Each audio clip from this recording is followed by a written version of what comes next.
Hello everyone, welcome to my channel. So guys, आज हम MSc second semester spectroscopy का topic ले रहे हैं, जीरो फील्ड स्प्लिटिंग, एंड ले रहे हैं दूसरा क्रमर्स डिग्नीरेसी। ठीक है, काफ़ी ज़्यादा इंपॉर्टेंट टॉपिक है, हमेशा एग्जाम में आता है, इसलिए इसको आपको अच्छे से कंप्लीट करके जाना है।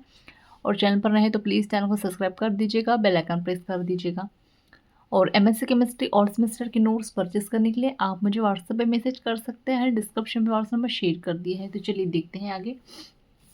तो क्या कह रहा है कि जनरली जब एक से ज़्यादा अनपेयर्ड इलेक्ट्रॉन होते हैं, ठीक है, क्या कह रहे हैं, जब एक से अधिक अनपेयर्ड इलेक्ट्रॉन होते हैं, पैरामैग्नेटिक इलेक्ट्रॉन यानी इवन और ओड एक ही एटम पर या अलग एटम पर होते हैं, तो इन अनपेयर्ड इलेक्ट्रॉन में स्प्लिटिंग बिना मैग्नेटिक फील्ड के हो जाती है।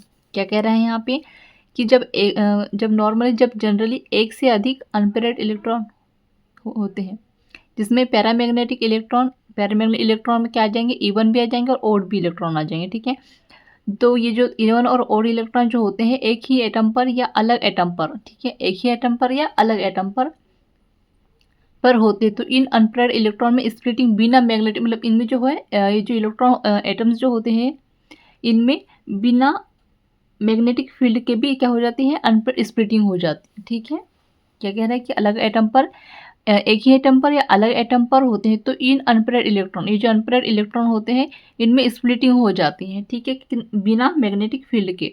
ठीक है, और इसे ही जीरो फील्ड स्प्लिटिंग कहते हैं। ठीक है, मतलब इसमें मैग्नेटिक फील्ड की आवश्यकता नहीं होती है, बिना मैग्नेटिक फील्ड के ही स्प्लिटिंग हो जाती है, इसलिए इसको क्या कहते हैं, जीरो फील्ड स्प्लिटिंग कहते हैं। आ रहा है समझ में?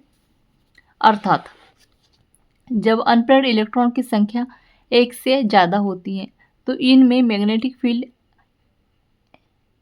एब्सेंस यानी बिना में भी स्प्लिटिंग हो जाती है। क्या कह रहा है, जब अनपेयर्ड इलेक्ट्रॉन की संख्या एक से ज़्यादा होती है, ठीक है, जब इलेक्ट्रॉन की संख्या एक से अधिक होगी, तो इनमें मैग्नेटिक फील्ड की बिना स्प्लिटिंग हो जाती है, जैसे कि अभी हमने कहा, मतलब कि ये सेकेंड वाली डेफिनेशन है। फिर आगे देखते हैं। अब आगे कह रहे हैं कि एक से ज़्यादा अनपेयर्ड इलेक्ट्रॉन आपस में इंटरेक्शन कर लेते हैं, जिनके कारण मैग्नेटिक फील्ड के बिना ही इनमें स्प्लिटिंग हो जाती है। इसमें 3 डेफिनेशन दी गई हैं। ठीक है, इसमें क्या कह रहा है, थर्ड वाले में कह रहा है कि ये जो अनपेयर्ड इलेक्ट्रॉन होते हैं, मतलब एक से ज़्यादा अगर अनपेयर्ड इलेक्ट्रॉन होंगे, तो ये क्या कर लेते हैं, आपस में इंटरेक्शन कर लेते हैं, जिसके कारण क्या होता है, मैग्नेटिक फील्ड के बिना ही इनमें स्प्लिटिंग हो जाती है। ठीक है, और यहाँ पे देखिएगा फॉर 2 इलेक्ट्रॉन सिस्टम, तो यहाँ पे है, देखिएगा ये 2 इलेक्ट्रॉन भरे हुए हैं, और यहाँ पे इसलिए एक स्पिन माइनस प्लस में होगा। ठीक है, ये माइनस प्लस में, यहाँ पे स्पिन जीरो हो रहा है, क्योंकि ये ऐसे है, इसको ऐसे भरा है, इसको ऐसे, इसलिए स्पिन जीरो होगा। और यहाँ पे देखिएगा ऐसे ऐसे हैं, तो ये क्या होगा, स्पिन -1 होगा। ठीक है, आ रहा है समझ में? अब आगे देखते हैं। फिर आगे है क्रमर्स डिग्नेरेसी। ठीक है, तो ये भी काफ़ी ज़्यादा इंपॉर्टेंट टॉपिक है, हमेशा एग्जाम में आता है, तो इसको देख लेते हैं। कह रहा है कि जब 2 या 2 से अधिक अयुग्मित इलेक्ट्रॉन वाले कॉम्प्लेक्स, ठीक है, क्या कह रहे हैं, जब 2 या 2 से अधिक अयुग्मित अनपेयर्ड इलेक्ट्रॉन वाले कॉम्प्लेक्स के बीच में इलेक्ट्रॉन स्तर एट्रैक्शन का अट्रैक्शन का विभाजन होता है। ठीक है, क्या कह रहा है, 2 या 2 से अधिक अयुग्मित इलेक्ट्रॉन वाले जो कॉम्प्लेक्स में के बीच में क्या होता है, इलेक्ट्रॉनिक स्तर अट्रैक्शन का विभाजन होता है, तो उस समय हर लेवल की स्पिन अर्धपतन दुगनी पतित रहती है। ठीक है, क्या कह रहा है, उस समय हर लेवल की जो स्पिन होगी वो अर्धपतन दुगनी पतित रहती है।